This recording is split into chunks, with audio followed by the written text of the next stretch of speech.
of it, and also poured out a wine vat in it.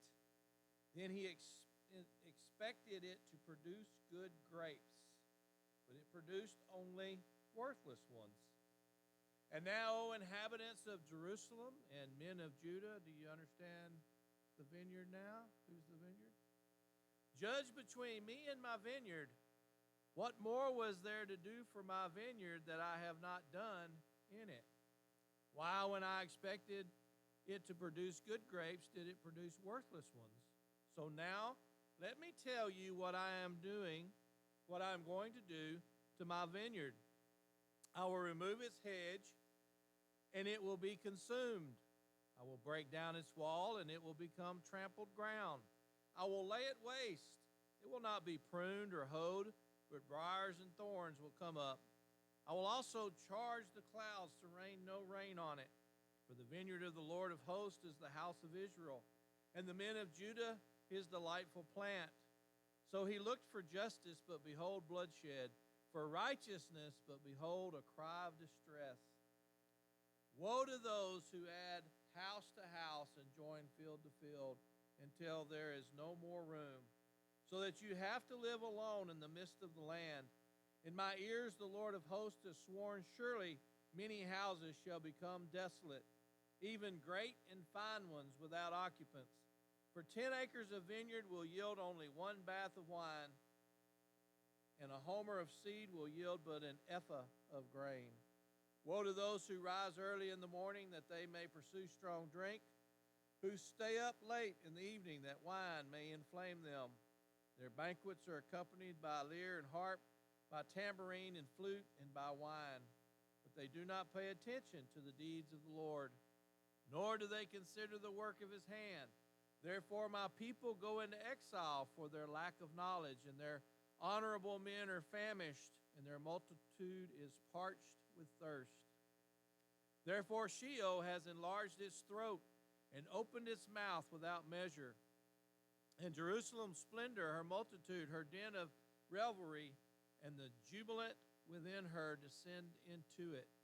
So the common man will be humbled, and the man of importance abased. The eyes of the proud also will be abased, but the Lord of hosts will be exalted in judgment. And the holy God will show himself holy in righteousness. Then the lambs will graze as in their pasture, and strangers will eat in the waste places of the wealthy. Woe to those who drag inequity with the cords of falsehood, and sin as if with cart ropes, who say, let him make speed, let him hasten his work, that we may see it. And let the purpose of the Holy One of Israel draw near, and come to pass, that we may know it.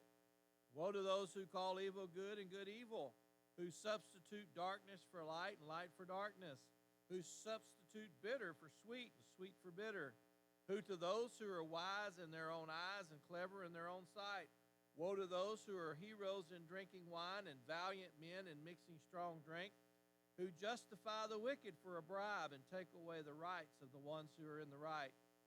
Therefore, as a tongue of fire consumes stubble, and dry grass collapses into the flame, so their root will become like rot, and their blossom blow away as dust. For they have rejected the law of the Lord of hosts, and despised the word of the Holy One of Israel. On this account, the anger of the Lord has burned against his people, and he has stretched out his hand against them and struck them down.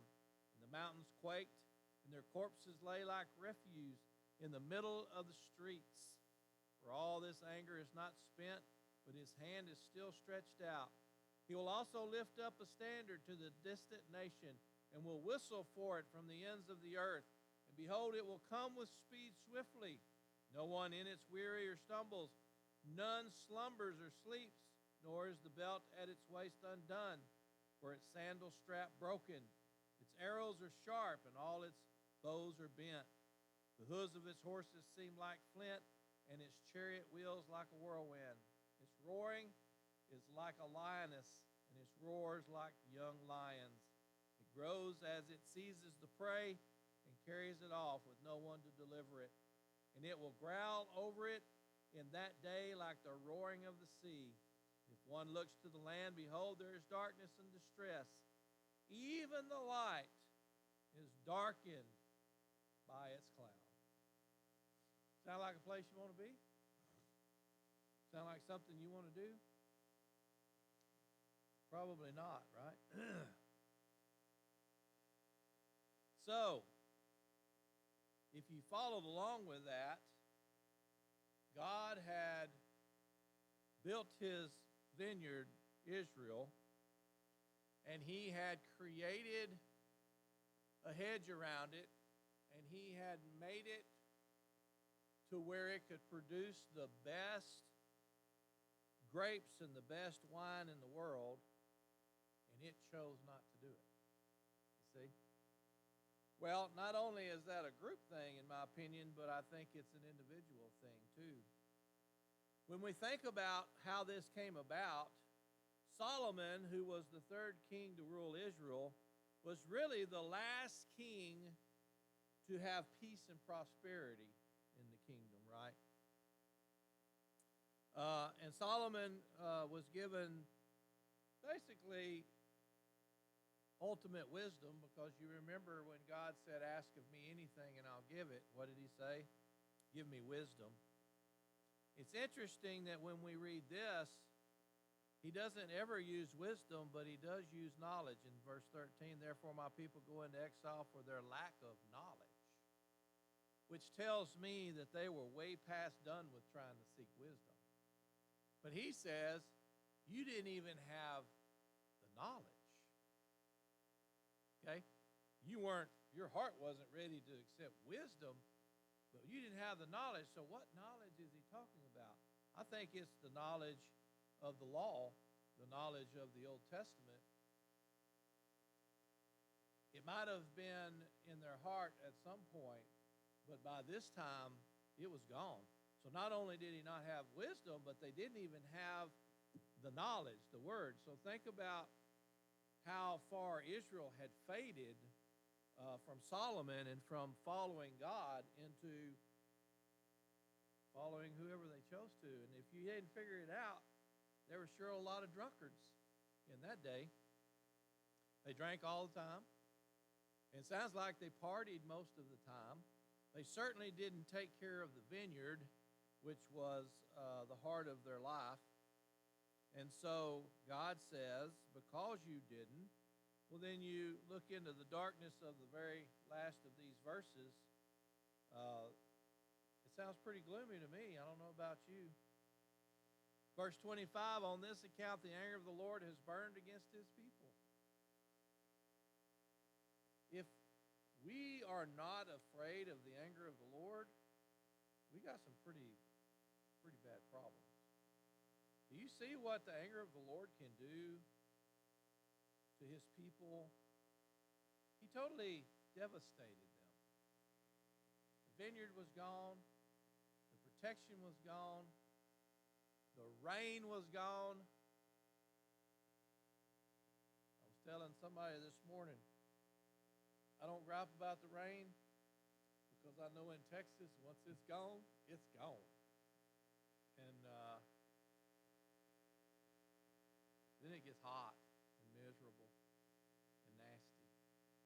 So I think about when I read that in the Bible, it's probably way worse than Texas when all the rain dries up and all you have is the dust and the dirt and the heat.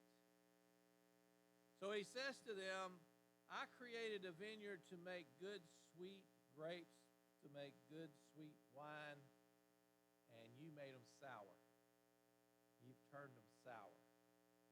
Now we think about how do we connect this to our own lives? And I think a lot of the times, you and I, in our own individual lives, God has put us in a place where we could really produce good grapes and good wine, and yet we make choices to make rotten, sour grapes. We had that talk this morning in Sunday school in what's our purpose in this world as Christians. We have a purpose, and it's not just to be obedient, come to church, read the Bible, pray. It's about following God in a spiritual way where we don't question what God tells us to do, right? Now, Israel didn't necessarily question what God had told them to do. What they did was, what I think even in America we're guilty of, is they saw this other fine, cool thing out there and said, let's do that, because that's much cooler than this. So, hey, we can get drunk. Let's get drunk. I mean, we got the vineyard, so let's do it. And let's do it up good, right? How many times did he mention the fact that they were over drinkers? A lot. And the reason was because when we leave the Lord and we follow our own ways, whether we're drinking or not, we're drunkards, right? I mean, because we're not following the wisdom and the knowledge of the Spirit now. We're following the knowledge and lack of wisdom of the world. And when we do that, it's always going to turn out wrong.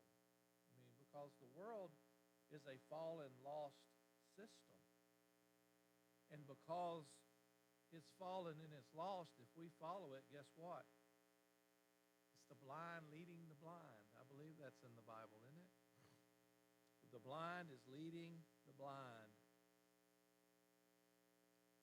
So, God says, I gave you this wonderful vineyard. Why did you produce sour, rotten wine? And the only answer that you can give is, I moved my heart from the Spirit of God to the Spirit of the world. And I made a decision to choose my flesh over my God. It's the only answer that you can give. Because if God gives you all of this wonderful stuff and you choose to destroy it, well, that's not God. It's like James says, don't blame God for what you do. God's not tempted, nor is he a tempter. When you choose to do bad things, that's you. You do that. And listen, we're fixing to here in just a minute get into the woes. Y'all know I like them woes. Jesus wore out them woes. But we're going to get into them woes because God says, I have the right to judge you because I created you and I sustained you and you stole from me. Now, people don't usually see it that way, but when we choose our own way over God, we steal from him. We steal what we would claim as our freedom, but I would say our slavery. Because if we are not slaves to God, we're slaves to the world, right? And being slaves to God means he has this wonderful vineyard with this hedge and everything's great. But when we're slaves to the world, it means we're whipped and we're beaten and we're starving and we're hungry and all those things. And why do we keep going to that world instead of to God's world? Because we're like cows. It's interesting. I asked some of these kids, what does it mean that the grass is greener on the other side? And they look at me like, what? And I say, bless their hearts. And then I say, a cow, usually walks through the fence because the grass is greener on the other side. No, it's not. I get it. It's not. But in our mind, we think what's over there's got to be better than what's over here. And then they say, oh, I always wondered why cows were standing on the side of the road. Well, now you know. Because the grass is always greener on the other side of the fence. Well, basically, that's what it is here, right? In chapter 5, God's got this perfect vineyard doing these perfect things, and they say, pretty sure my neighbors over there has got it better than we do. So we're going to go over there. Well, how did that work out for all of them? Verse 8, Woe to those who add house to house and join field to field. Phil Robertson, he's got a lot of struggles right now with dementia and all kind of things, but Phil Robertson is really awesome about explaining the Bible a lot. And sometimes he'll use some of these verses to say, see them city dwellers, they live in them apartments that stack up on each other. Woe to those who add house to house. He'll say that. And basically what he's saying is, I take this beautiful vineyard and you build a house over it? Now, it's a metaphor, you understand. I mean, they're not building literal houses, but what he's saying is, what you're doing is you're covering up my beautiful work with your semi-work. And they might have been building houses, but for him, the metaphor is you're taking the greatest thing and now you're building over it as if you can build a greater thing. Isn't that the way we live sometimes? God's ways are great, but really I think I could probably do better than that. Now, we don't say that, but our actions prove that because we do things, and people will say all the time, I knew God didn't want me to do that, but you did it anyway. Well, I just had to see. Well, how'd that work out for you? So look at the second part of verse 8, until there is no more room. You see that? Phil Robertson says, see, they're going to build apartments in this world until there's no more room, and everybody's going to be a city dweller. Well, he may be right about that. So that you have to live alone in the midst of the land. In my ears, the Lord of hosts has sworn, surely many houses shall become what? Isn't that amazing? It's kind of like James says, you're going to do this in the future and you're going to do that in the future, and you hadn't bothered to ask God about the future. You may not even be here in the future to live in the house you just built on the best, greatest vineyard that was ever produced. And yet, you're still going to do it. Why? Because you feel like you know more than the Creator of all things does. Look, even great and fine ones without occupants. We're going to build big, huge mansions, and nobody's going to live in them. You want an example of that today? California. And nobody wants to live there. But they got all these houses and all these things. Woe to those who do that. For 10 acres of vineyard will yield only one bath of wine. You see, you think, I can cut this thing down and I can serve God this part of the time, and I can serve the world this part of the time, and I can still produce the same. I just spend less time doing it. And God said, no, you can't.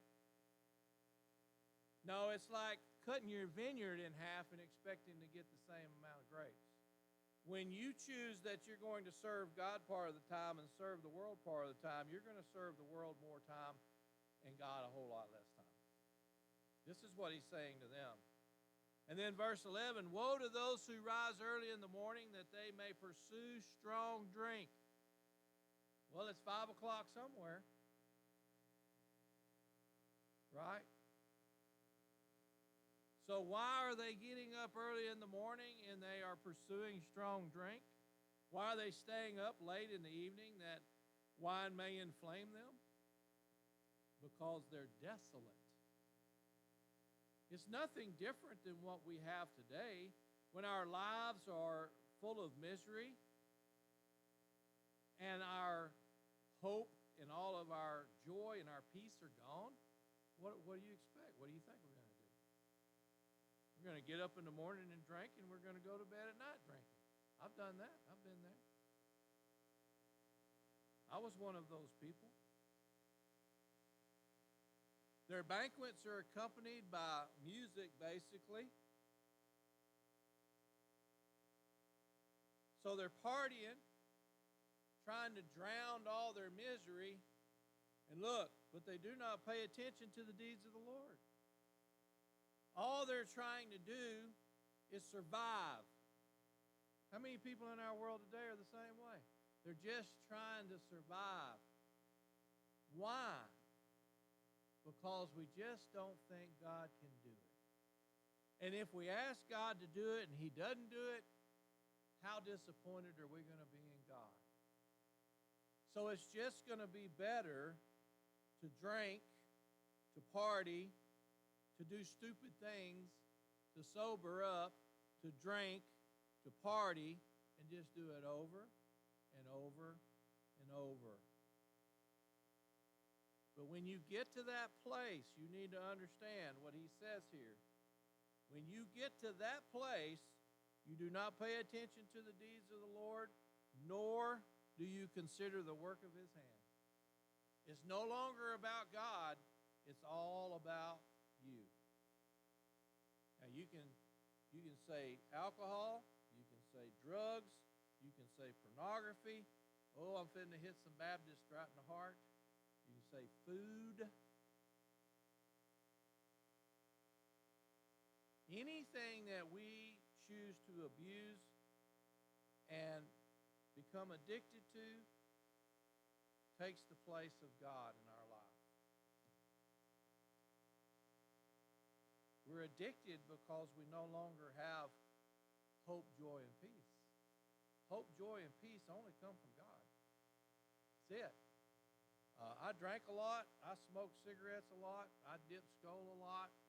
Did a lot of other things I shouldn't have done, and none of those things ever fulfilled me the way God has. None of those things. And there are days when I struggle. There are days when I talk about this sometimes with some of my groups that I do.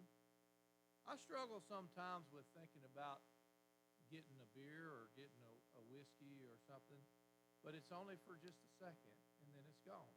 I don't ponder on it. I don't allow the devil to use it against me, because I've come to that place where I say, I could go back to drinking today, but I won't, because Jesus died and paid a price for me that I don't have to anymore. Now, there's days when I would like to.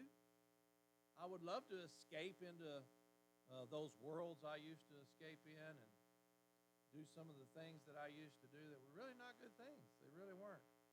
But those things are in my past because God put them there. And God built a vineyard for me that produces good grapes. And I intend to keep cultivating the good grapes. Now, sometimes, as y'all all know, because you know me, I produce a few rotten grapes. There's a few rotten come off. I ain't going to lie to you. But the bulk of the grapes, they make good wine. That's all I can say. So basically, that's what he's saying about Israel. But to tie it to your life and mine, he's saying the same thing. I have built you an individual vineyard, just as I have built Israel a vineyard, and I have put a hedge around it, and I've made it perfect. You don't need any other things for joy, hope, and peace. I'm all you need for it. You just need to hang on, and when you're going through whatever trial or trouble or situation you're going through, know that on the other side of that, there's going to be hope, joy, and peace. Right? Because we're all going to go through things. But if you choose to find another way instead of God, look what happens in verse 13. Therefore my people go into exile for their lack of knowledge. They don't even have the knowledge of the Bible and of what God has to say to them anymore. Forget wisdom. Forget the Spirit. There's not even a foundation of knowledge to work with. You know why? I believe. Because they quit listening 2 or 3 generations ago. They quit serving God and doing what God told them. And I'm going to tell you, you look into America today, and there's 2 or 3 generations right now, they don't have a clue what the Bible has to say.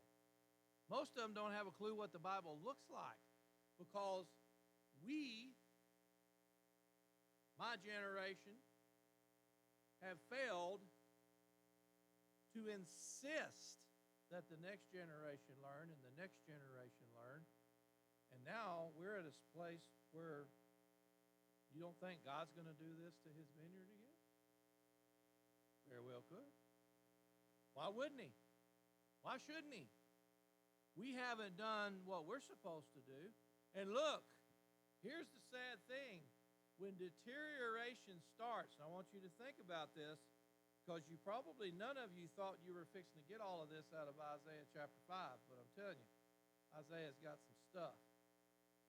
When your walk with God starts deteriorating, I want you to see what happens. In the second part of verse 13, their honorable men vanished. Their honorable men either become unhonorable men or they die.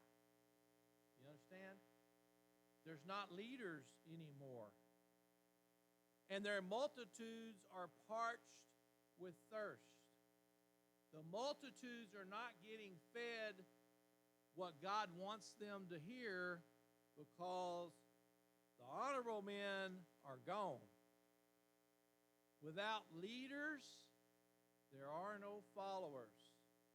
Every one goes their own way and does their own thing. You see? So because this happened and they made this choice, they lost their leaders, and now their multitudes are parched with thirst. They don't mean water, could be, but what they really mean is the Word of God. The knowledge is gone. That's where this verse started. It didn't start with water. It started with knowledge. The lack of knowledge means there's no more leaders, and guess what? The followers, they're not getting anything because there's no leaders to lead them to learn. So what happens? Verse 14, therefore Sheol has enlarged his throat. Now, I understand this is the Old Testament, but I do believe that God's saying there are a whole lot more lost people dying because there's no leaders to share the knowledge and the wisdom of God. And so multitudes of followers who are not hearing it are dying and going to Sheol. There are a couple arguments there because this is the Old Testament and everybody went to Sheol. So I don't think it's saying everybody that dies is going to go to hell. But it is saying that everybody's going to Sheol. And you know, when Jesus comes and he dies, he goes to Sheol. He judges and determines who goes with him and who stays. And God is saying, because you have been unfaithful, there are multitudes who are not hearing the word, who very well may not come to paradise with Jesus because of the choices, not just that the leaders made, but honestly the choices that each individual makes, because we all have that choice regardless, right? And Jerusalem's splendor, her multitude, her den of revelry, and the jubilant within her descend into it. Do you see that? Everything that God made great now goes to the grave because they chose the grave over God. So the common man will be humbled, and the man of importance abased. The eyes of the proud also will be abased, but the Lord of hosts will be exalted in his judgment. You know what that means? He will rightly judge his people because of the decisions that they've made. And the holy God will show himself holy in righteousness, which means it's the same yesterday, today, and forever, which means to you and me that God will judge this world today the same way he did in Isaiah's time. It's not going to change. Either you're going to be his vineyard or you're not. It's that simple.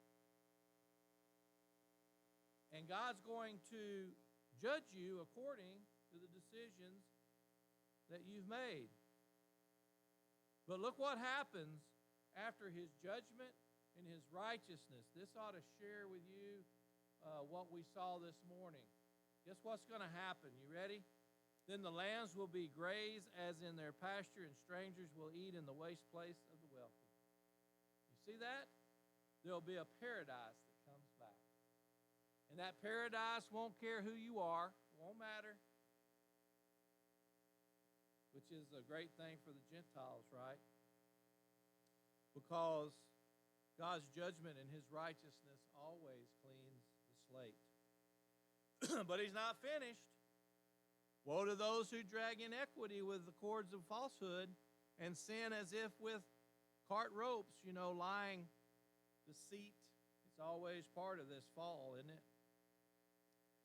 Who say, let him make speed, let him hasten his work, that we may see it, and let the purpose of the Holy One of Israel draw near. In other words, if you're a real God and you're true, come on down. Come on, drink a glass of wine with us. It'll all be awesome, right? If you're really true, then you're going to come prove yourself. Last part of 19, come to pass that we may know it. Woe to those who call evil good and good evil. Isn't that always the way it is? So just look at what we've learned so far. When you are separated from God, you have some addiction of some kind. You choose your way over his, meaning house on house. You're deceitful and liars. And you call evil good and good evil. Wow, are we in America? I think Isaiah is writing about the United States of America, don't you? Jump down to 24. Woe to those who are wise in their own eyes. Now you got arrogance. And clever in their own sight. Woe to those who are heroes in drinking wine. I used to say, people would say, you got an alcohol problem. I said, yeah, I can't afford to buy enough. And they said, no, you need to go to AA. And I'd say, AA's for quitters, man. I'm no quitter. This is the mindset of a person Isaiah's talking about. It's all about me, and it's all about what I can gain and what supposedly is best for me, which we know is not, right?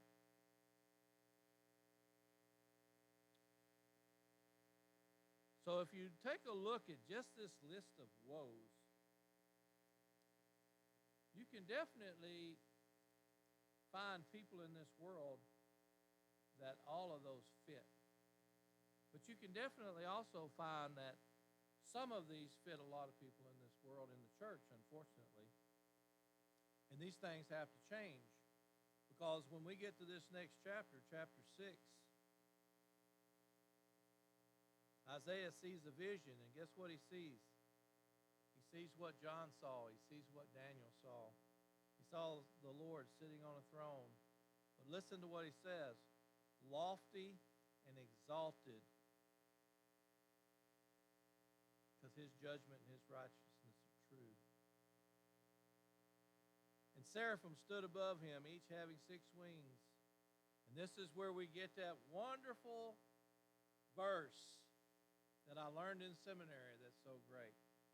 Holy, holy, holy is the Lord of hosts. The whole earth is full of his glory. You know who was singing that?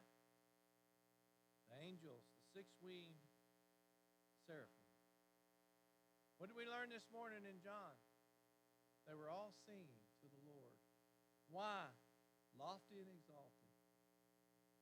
Lifted up high. And we live on this earth having this knowledge, having the Spirit and the wisdom, and yet we still live life our own way. And we still choose to take God's vineyard and do with it anointing.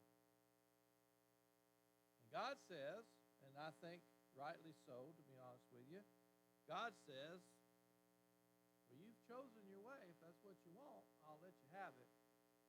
But there is a price to be paid. It's going to cost you.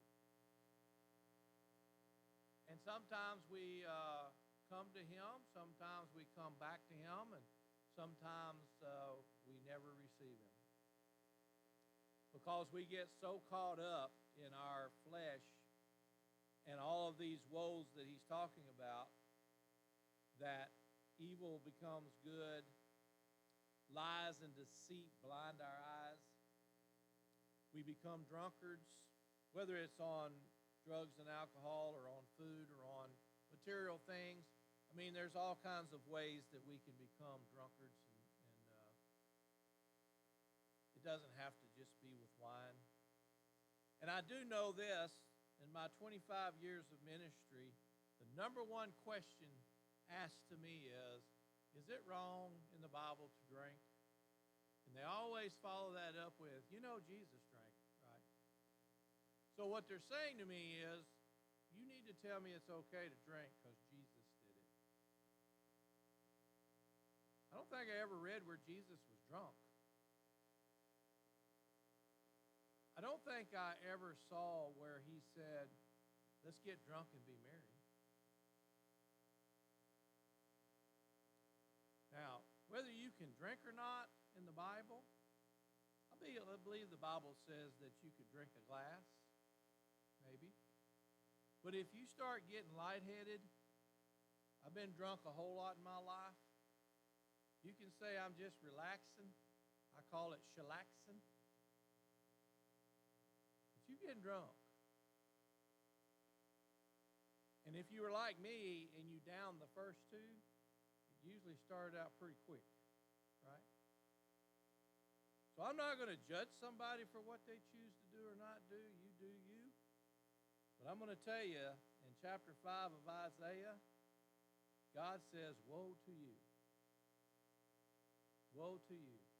Because it's a slippery slope that you're on when you start deciding to do these things. You get to a place where the knowledge of God doesn't even matter to you anymore. So forget the wisdom of God. Just the knowledge of God doesn't matter to you anymore. For me, as much as I could drink a beer or a drink today, I would not even attempt it.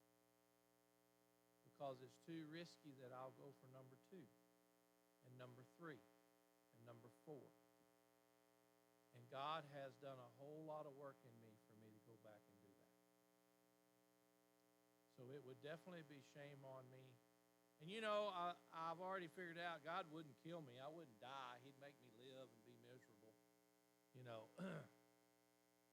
Yeah, if He just let me die, it might be all right. But no, He would say, no, you got another 30 years to live. You got a lot to learn and a lot to pay back, right? So we have to take a look at chapter 5 of Isaiah and say, this could be any one of us. We could say how bad Israel was and how dumb they were. But just remember, this was a lot of generations away from the wilderness wandering and a few generations away really from Solomon, and a lot of chaos going on in Israel. But they still had what nobody else had. They had the law of God, and they had God with them. Yet they chose to follow the world. Many Christians today choose to follow the world instead of God because they're so afraid they're going to miss something in this world that might be fun. And serving God is not fun, it's work. But that's not true. If you serve God with all your heart, it is fun. In fact, it is very, in my opinion, very satisfying. But it does take work, but so does doing the other side. It takes work to tear down something, just like it takes work to build it up. So it's not like one way is harder than the other, but the reward is much different between the two, for sure. And if you're a Christian and you're tearing down the world, God didn't separate the believers from the unbelievers. They all got the same thing. They all suffered the same way. He'll separate them in the coming to heaven, right? Jesus separated them when he went to Sheol. Today, we'll be separated when we die. But God's not going to separate us in this world and make a glass bubble or whatever around us that nothing's going to happen. No, that's not going to happen. And we're all fallen anyway. And even if we are following the knowledge of God and we're seeking the wisdom of God, there's still things we're doing we're not supposed to be doing, and there's still consequences for those things, right? And even if we were doing everything right, which John says, liar, but if we were, just the world is going to cause us grief. So it's more important that we focus on the knowledge and the wisdom of God so that we can gain the hope and we can gain the joy and the peace that only God can give us, and that we continue to take care of the vineyard that he's created in us. Just consider yourself a vineyard, and that God has made the best grapes in the world, and we're the ones that sour them. And so probably need to stop souring them, wouldn't you think? All right, if you'll bow your heads.